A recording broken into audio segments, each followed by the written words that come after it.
पाकिस्तान को एक और झटका लगा है और इस बार झटका देने वाला और कोई नहीं बल्कि पाकिस्तान का जिगरी दोस्त चाइना है। अच्छा, इसकी वजूहत आ गई। ये पाकिस्तान की मईशत की कमर तोड़ने वाला मामला है, बहुत बड़ा मामला है। पाकिस्तान के जो फिक्स पैसे हैं और कर्जा मांगने की पोजीशन है, ये हालात बड़े ख़राब हो रहे हैं। सफारती एतबार पे अमेरिका और चीन के दरमियान ये तवाज़ुन करने की कोशिश कर रहे थे, बात नहीं बनी। अमरीकी ताल्लुकात के झुकाव पर चीन ने सख्त रद्द-ए-अमल दे दिया और ये रद्द-ए-अमल सी पैक के फ्लैगशिप मंसूबे लाइन 1 रेलवे के ML1 जिसे कहा जाता है, सी पैक का नगीना भी कहते हैं, उसमें पहली दफ़ा चीन मंसूबे से पीछे हट गया। ये बेल्ट रोड इनिशिएटिव की 1800 किलोमीटर की तवील तरीन लाइन है जो सरमायाकारी थी, चीन उसमें से पीछे क्यों हटा? लो जी पाकिस्तानियों, चाइना ने पाकिस्तान को दोस्त ममालिक की लिस्ट से साइड पे कर दिया। तो ये क्या आप क्या कह सकते हैं, ये क्या है? आपने देख लिया है, ये अपने आप को स्टेट्समैन समझता है, आर्ट ऑफ द डील के ऊपर उसने अपनी ये बनाई है, पोकर कहता है। ऐसे मुल्क को लगातार इतना बुरा लीडरशिप और इतना एमेच्योर लीडरशिप मेरे ख्याल में ये हालत है, पता नहीं इसका क्या होगा। बहुत जल्द बड़ी तेज़ी के साथ इंटरनेशनल पॉलिटिकल डायनामिक्स बदलते जा रहे हैं। वो किसी मुल्क के अंदरूनी पॉलिटिकल सिचुएशन की बात हो या कि एंटायर वर्ल्ड की, सो बड़े रैपिड चेंज है। एक हफ्ते में हम कुछ हाईलाइटेड इवेंट्स डिस्कस करते हैं, सो एक हफ्ते के गैप के बाद कुछ और बहुत बड़ा हो जाता है। सो ये भी एक बहुत हैरत की बात है। लेकिन इस्तेहाल की जानिब तो ये यकायक से क्या हो गया? अपरेंटली तो बड़ा ऑल सेट का एक तासुर था, वो सामने था और का स्ट्रेटेजिक आउटपोस्ट भी माना जाता रहा है। लेकिन अब चीन ने बड़े प्रोजेक्ट से अपना हाथ खींच लिया है, बड़े प्रोजेक्ट से विड्रॉल कर लिया है, खासकर मेन लाइन 1 यानी ML1 Karachi Rohri railway upgrade से। ये CPEC के सेकेंड फेज का सबसे जरूरी हिस्सा था। ये एक डिसाइसिव डिपार्चर साबित हुआ है। पाकिस्तान जो क्रिटिकल फाइनेंशियल शॉर्टफॉल से जूझ रहा है, एशियन डेवलपमेंट बैंक यानी ADB और अन्य मल्टीलेटरल इंस्टीट्यूशंस की ओर सपोर्ट के लिए हाथ फैलाए खड़ा है। मंसूर साहब, अमरीकी मैगजीन फॉरेन अफेयर्स के मुताबिक पाकिस्तान के मुकाबले में भारत पर जो इन्हिसार है, इसकी अमरीकी पॉलिसी तकरीबन नाकाम है। तो भारत के साथ जो एक किस्म के हम कह सकते हैं बदलते हुए ताल्लुकात में, बिगड़ते हुए तो इसलिए नहीं कह सकती कि ममालिक के अपने अपने मुफादात होते हैं, किसी भी खित्ते में किसी भी मुल्क में वो वक्त के साथ साथ तब्दील भी हो सकते हैं और टेम्परेरी बेसिस पे भी हो सकते हैं, परमानेंट बेसिस पे तो अक्सर नहीं होते हैं। लेकिन अभी जो भारत के साथ इनके बदलते हुए ताल्लुकात हैं अमेरिका के और जी, यकीनन इंटरनेशनल डिप्लोमेसी में वो कहा जाता है कि कोई भी परमानेंट ना दोस्त होता है ना दुश्मन होता है। एग्जैक्टली, हाँ, जो चीज गवर्न करती है वो उनके इंटरेस्ट हैं। एग्जैक्टली। इस वक्त जो सूट कर रहा है अमेरिका को इंडिया के साथ जो रिलेशन, वो एक तो यकीनन जिसे कहना चाहिए को फार रीचिंग इम्पैक्ट उसके होंगे जो फॉरेन पॉलिसी के, जिसके अभी तक यानी डोनाल्ड ट्रंप साहब ने कोई रूनुमाई नहीं की है। इमीडिएट जो उनका कंसर्न या उनका जो एक चेंज ऑफ हार्ट जो फील होता है वो यही है कि डोनाल्ड ट्रंप साहब को एक तो नोबेल इनाम के लिए जिस तरह दुनिया जो है कतार अंदर कतार खड़े होकर नॉमिनेशन दे रही है, इंडिया जैसे मुल्क की तरफ से अभी तक जो है इस मामले में कोई पेशरफ्त नहीं दिखाएगी कि इंडिया मजबूती से अपनी पोजीशन पर खड़ा रहा। उन्होंने अमरीकी धौंस धमकी के आगे झुकने से इनकार किया। उन्होंने चाइना के साथ भी रिलेशनशिप अपने मज़ीद स्ट्रेंथन या रिफ्रेश किए और उन्होंने रशिया के साथ भी किए। और यही वजह थी कि जब सदर ट्रंप ने देखा कि मामला नहीं चल रहा, इंडियन आर्मी चीफ भी मसाला नहीं चुक रहे, तो उसके साथ ही सदर ट्रंप के अब ट्वीट आना शुरू हो गए कि नरेंद्र मोदी, मैं सदके जाऊं वारी जाऊं, मेरा तो ये बेस्ट फ्रेंड है। जो सदर ट्रंप का ट्वीट है उसके अंदर कितनी चाशनी है वो आप उसके अल्फाज से देख सकते हैं।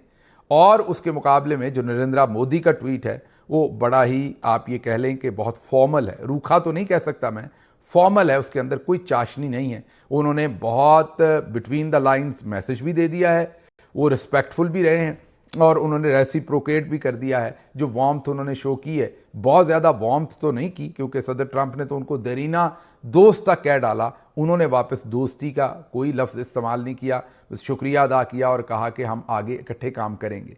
ये हुआ है कि आज पूरी दुनिया के अंदर इंडियन जो डेमोक्रेसी है वो भी फल फूल रही है और उसके साथ साथ उन्होंने जो फॉरेन पॉलिसी के अंदर अपनी पोजीशन लेनी थी वो भी उन्होंने बड़े आराम से लिया और किसी ने उनको उस पर ब्लैकमेल नहीं किया। देखें कि रैकोडिक में और तांबे सोने की कानों के मंसूबे में अभी अमेरिका ने दिलचस्पी जाहिर की, सऊदी अरब पीछे हट गया और यहाँ इन्होंने क़यादत दे दी बैरक गोल्ड नामी कंपनी को और फिर उसे एशियन डेवलपमेंट बैंक के जरिए $410 मिलियन की इन्वेस्टमेंट का ऐलान भी कर दिया।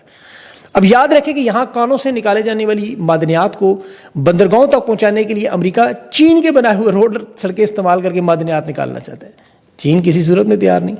انہوں نے خاموشی سے اس منصوبے سے پیچھے قدم ہٹا لیے اور یہ بہت بڑا پاکستان چین کے تعلقات میں سیٹ بیک ہوا ہے.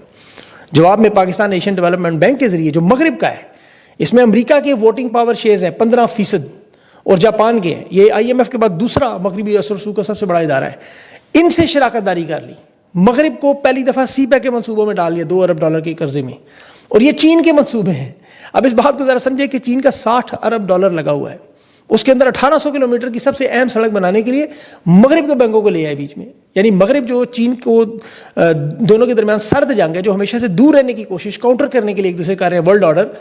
چین کہہ رہے ہیں ایک طرف ہمارا دیا ہوا قرضہ آپ واپس نہیں کر سکتے, بار بار IMF کے بیل آؤٹس کی طرف جاتے ہیں. چینی پاور کمپنیوں کے اس وقت واجب الادا 550 ارب روپیہ پڑا 450 ارب ان کا قرضہ دینا ہے پاکستان نے, وہ ادائیگی کر نہیں سکتے.